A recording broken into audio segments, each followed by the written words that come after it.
নমস্কার বন্ধুরা, আজকে আমার রেসিপি নরম তুলতুলে বিউলির ডালের রসবড়া। শীতকাল মানেই সবাই কিন্তু পিঠে পায়েস খেতে খুব ভালোবাসে। তার সঙ্গে যদি হয় একটু নরম তুলতুলে রসবড়া, তাহলে তো কোনো কথাই নেই। তো আসুন দেখে নেওয়া যাক আমি কিভাবে নরম তুলতুলে রসবড়া বানাই। রসবড়া বানানোর জন্য নিয়ে নিলাম 300 গ্রামের মতো বিউলির ডাল।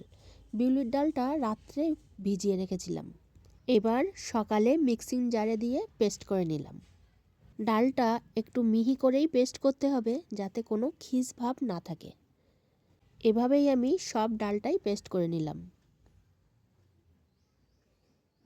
ডালের পেস্টগুলো একটা বড় পাত্রে রেখে দিয়ে দিলাম পরিমাণ মতো লবণ আর 1 চামচ মৌরি। তারপর সামান্য একটু জল দিয়ে দিলাম। এবার খুব ভালো করে হাত দিয়ে ফেটিয়ে নেব। বেশ 10-15 মিনিট ধরে হাত দিয়েই ফেটিয়ে নিতে হবে। যত ভালো করে ফেটিয়ে নেব ততই কিন্তু বড়াটা নরম তুলতুলে হবে। ফেটাতে ফেটাতে ডালটাও ফেপে উঠবে আর ডালের কালারটাও চেঞ্জ হয়ে যাবে। ডালটা ভালো করে ফেটিয়ে এক সাইডে রেখে দিলাম। এবার নিয়ে নিলাম একটা হাঁড়ি। হাঁড়িতে দিয়ে দেব জল। এই হাঁড়িতে বানাবো রসবড়ার রস। জলটা আমি গ্যাসে বসিয়ে দিলাম। জল গরম হয়ে গেলে দিয়ে দিলাম খেজুরের পাটালি। এখানে আপনারা চিনিও দিতে পারেন, যেহেতু এখন শীতকাল, পাটালি সবসময় পাওয়া যাচ্ছে, তার জন্য আমি দিয়ে দিলাম খেজুরের পাটালি।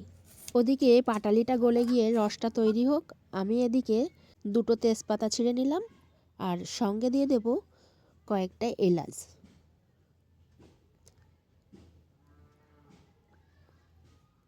এলাচের খোসা থেকে দানাগুলো বার করে নিলাম।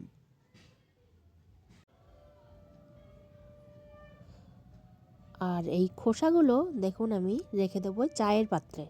চা বানানোর সময় এলাচের একটা সুন্দর গন্ধ বেরোবে। এবার এলাচের দানাগুলো আমি হামুনদিস্তায় দিয়ে থেতো করে নিলাম। এবার এই এলাচ গুঁড়ো আর তেজপাতা দিয়ে দেব ওই রসের মধ্যে। রসটা এদিকে ফুটে গেছে, পাটালিও গলে গেছে। এবার আমি দিয়ে দিলাম তেজপাতা আর এলাচ গুঁড়ো।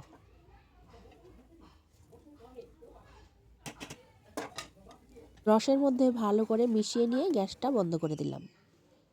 এবার ওই ডালটা আর একবার একটু ফেটিয়ে নেব। ফেটানোটার রস বড়া করার উপযুক্ত হয়েছে কিনা বাটিতে একটু জল নিয়ে একটু ডাল ফেলে দেখে নেব ডালটা ভেসে উঠেছে কিনা। যদি ভেসে থাকে তাহলে বুঝবো যে আমার ফেটানোটা কমপ্লিট, রস বড়া করার উপযুক্ত হয়েছে। এবার কড়াইতে তেল বসিয়ে তেলটা গরম হলে ছোট্ট ছোট্ট করে বড়া কেটে তেলের মধ্যে দিয়ে দিলাম। বড়াগুলো ছোট করেই কাটছি, কারণ বড়াগুলো যখন রসের মধ্যে পড়বে তখন কিন্তু ফুলে ডবল হয়ে যাবে। গ্যাসের জোর কিন্তু একেবারেই কম দেওয়া যাবে না, গ্যাসের জোর মিডিয়াম দিয়েই বড়াগুলো ভাজতে হবে। গ্যাসের জোর যদি কম দেওয়া হয় তাহলে বড়াতে সব তেল ঢুকে যাবে। এভাবেই উল্টে পাল্টে বড়াগুলো লাল লাল করে ভেজে নিতে হবে। আবার গ্যাসের জোর যদি মিডিয়াম না দিয়ে খুব জোরে দেওয়া হয় তাহলে কিন্তু বাইরেটা পুড়ে যাবে আর ভেতরে কাঁচা থাকবে। এই বড়াগুলো ভাজা আমার হয়ে গেছে। এবার ভালো করে তেল ঝরিয়ে দিয়ে দেবো ওই রসের মধ্যে।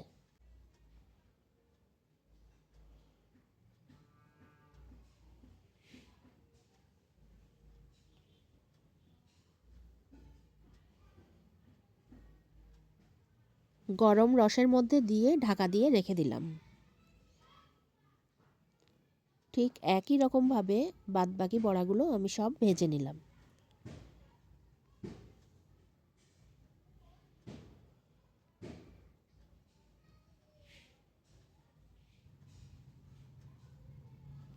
এগুলোও ভাজা হয়ে গেল, দিয়ে দিলাম রসের মধ্যে।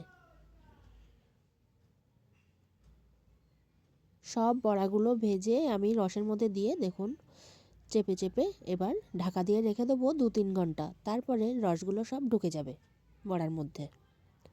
2-3 ঘন্টা পরে বড়াগুলোর মধ্যে রস ঢুকে ফুলে ফেপে বড় হয়ে গেছে। এভাবেই আমি রস বড়াগুলো তৈরি করে নিলাম। আপনাদের যদি এই রেসিপিটা ভালো লাগে তাহলে লাইক, কমেন্ট, শেয়ার, সাবস্ক্রাইব করে আমার পাশে থাকবেন।